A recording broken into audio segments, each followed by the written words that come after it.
Gala Cultural. Sí, ¿verdad? Pero la verdad sale sola. Miren, Después. ya les decía hace apenas unos instantes que estamos en compañía en esta ocasión de don Manuel Otilio Pérez, historiador. A propósito de esta su más reciente obra, la que tengo aquí, se trata de una edición de Santuario, de Editorial Santuario, El legado imperecedero de Tomás Bobadilla, creador y organizador del Estado Dominicano.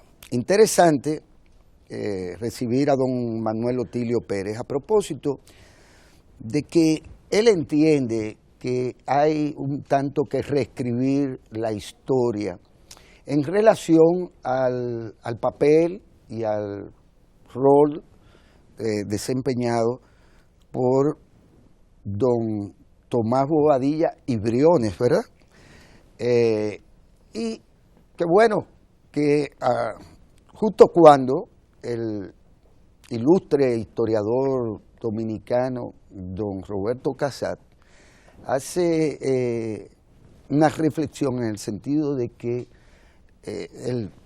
la producción intelectual, la que responde a la investigación histórica, no está en su mejor momento según él y tiene calidad para afirmarlo.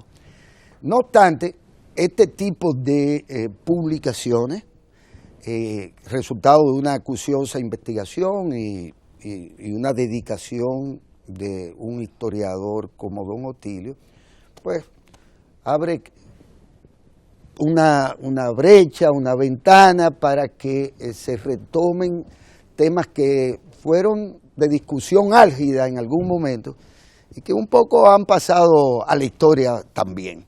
Don Otilio, bienvenido sea usted. Gracias por la invitación y gracias por estar con ustedes. Sí, tenemos que reescribir la historia, tenemos que reinvestigarla, tenemos que reenfocarla. Realmente nos han enseñado una historia basada en yo creía y yo quería, pero sin aportar la documentación.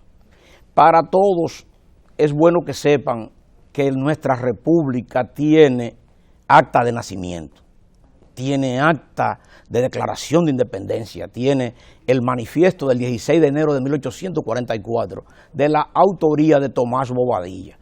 En todos los países independizados, quien haya redactado la declaración de independencia es tenido como uno de los padres fundadores.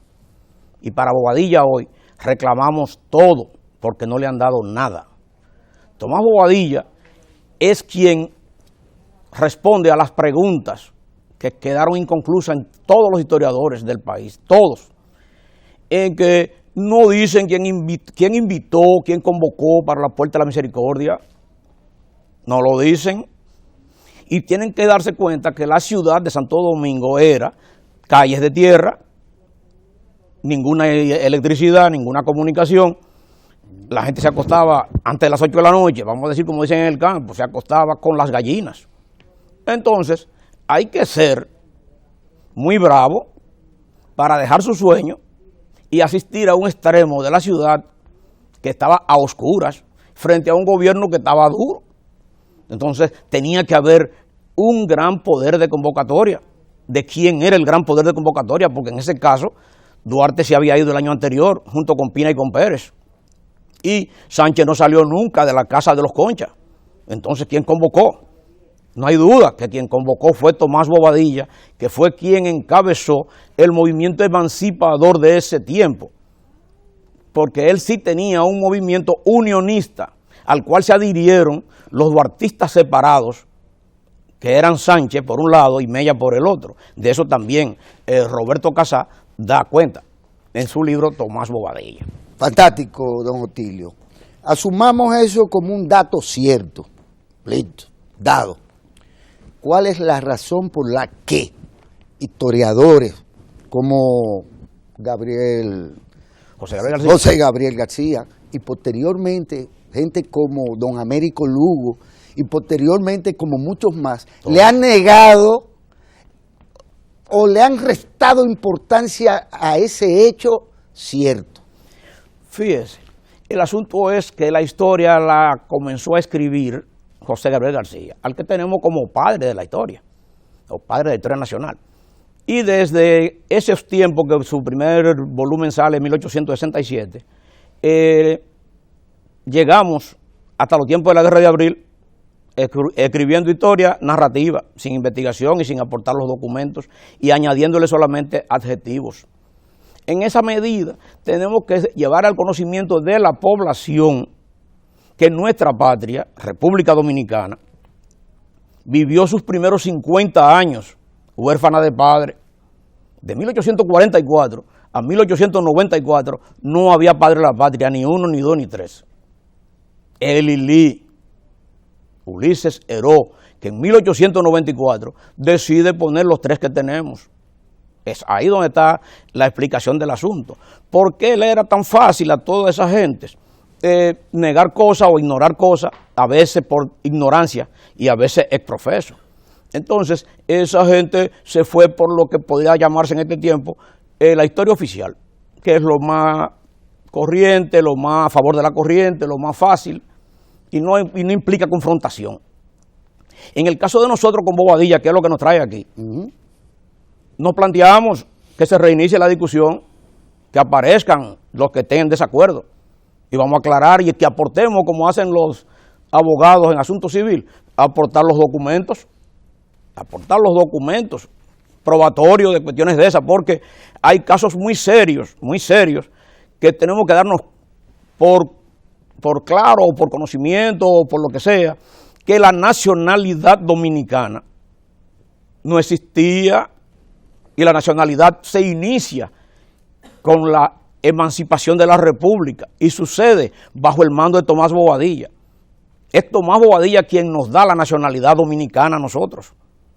Y es tan fuerte el asunto, no, eso no es así de dudarlo, es tan fuerte el asunto que cuando Duarte se fue, el año anterior, 1843, se fue con documentos haitianos. Y esos documentos haitianos le valían para Haití, ya no para la República Nueva.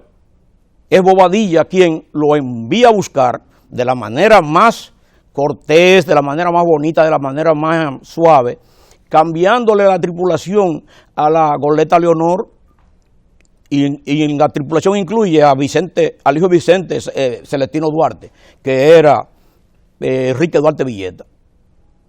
También le cambia el capitán, que era el que usaba todos los días, el dueño de la goleta. Entonces le pone a Acosta, Juan Alejandro Acosta. Y también distingue a Duarte, comunicándole por escrito, oficialmente, que ya la República fue proclamada.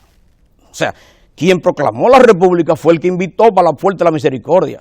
El que proclamó la República fue Bobadilla. Por igual, don Otilio, conocido es que los trinitarios deciden en un momento dado pactar con Tomás Bobadilla, que tenía su propio movimiento separatista, por así decirlo, y con otros sectores conservadores. ¿Por qué Tomás Bobadilla es considerado como un conservador? Eso es otro de los adjetivos que le dije al principio, que le es más fácil a cualquiera decir fulano es un conservador, sin aportarlo a la documentación. Bobadilla es quien hace nuestra declaración de independencia, que es el manifiesto del 16 de enero del 44, y ese manifiesto dice que va a haber en la nueva república, va a haber, no está creada, va a haber abolición de la esclavitud. Hay que ser muy conservador para negar esto. No, señor, abolición de la esclavitud. Entonces, reconocimiento de todos los derechos civiles y políticos. Y aunque se le dé preeminencia a la Iglesia Católica, va a haber libertad de culto, va a haber libertad de prensa, va a haber libertad de libre circulación. Y lo más grande y más vigente todavía es que incluye en el manifiesto que la educación será solventada por el Estado. Es decir, que la educación va a ser gratuita. Eso usted lo planteaba en tiempo de la Guerra Fría y lo acusaban de comunista. Usted planteándose la educación gratuita, la no existencia de esos colegios privados tan caros que son. Entonces, Tomás Bobadilla previó con tanta antelación que las Naciones Unidas, creadas 100 años después, se plantearon todos los derechos humanos en su Asamblea General, y todos esos derechos humanos estaban contemplados aquí en el manifiesto 100 años antes. Eso no tiene nombre. Y la abolición de la esclavitud en los Estados Unidos sucede en 1865 y nosotros la tenemos 21 años antes, pero al que conocemos es a Lincoln, no conocemos a Bobadilla. Todo el mundo sabe que Lincoln abolió la esclavitud en Estados Unidos, pero aquí no se dice. Tomás Bobadilla, con su abolición de la esclavitud, que fue el primer decreto de la Junta Central Gubernativa, de fecha 1 de marzo de 1844, se adelantó a todos esos gobiernos de Sudamérica, a todos esos héroes de Sudamérica, que toditos eran también esclavistas. Es ahí donde reside todavía hoy la gran obra de Tomás Bobadilla, y la vigencia de su obra permanecerá mientras exista República Dominicana, que es su gran creación. Lo otro es un invento. Bueno, la historia la escriben los vencedores, se dice a veces, pero lo cierto es que la escriben los historiadores. Y el tema es que parecería difícil de creer que todos a una, simple y sencillamente, se ponen de acuerdo para desaparecer un personaje y no destacar la importancia de este en el proceso. Independientemente de que a los trinitarios se les juzgará como tales, a Báez se les juzgará como tal, a Santana se les juzgará como tal, porque a todo esto ni Bobadilla estaba solo, ni Duarte se fue del país porque le dio la gana. Y Mella se alía a su héroe nacional, Tomás Bobadilla, y lo hace posteriormente Sánchez, en nombre de Duarte y en nombre de los trinitarios.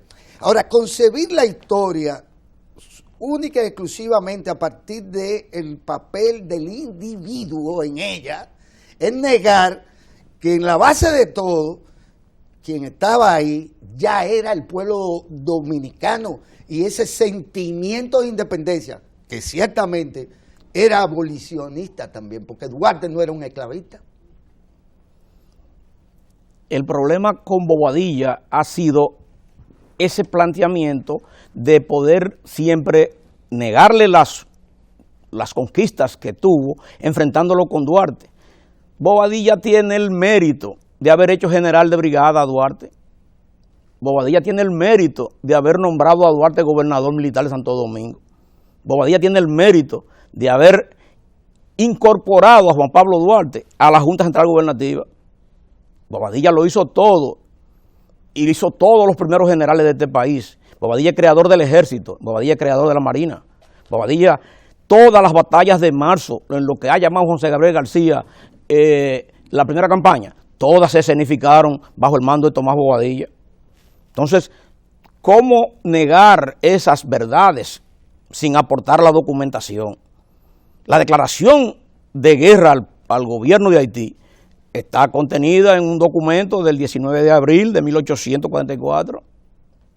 Y mandar a Pedro Santana a bregar para allí, para Asua, y mandar al otro para allí, para acá, y coordinarlo todo, eso fue Tomás Bobadilla. Y lo más grande todavía, de lo preclaro que era Tomás Bobadilla, es que se va a dar la batalla del 30 de marzo en Santiago.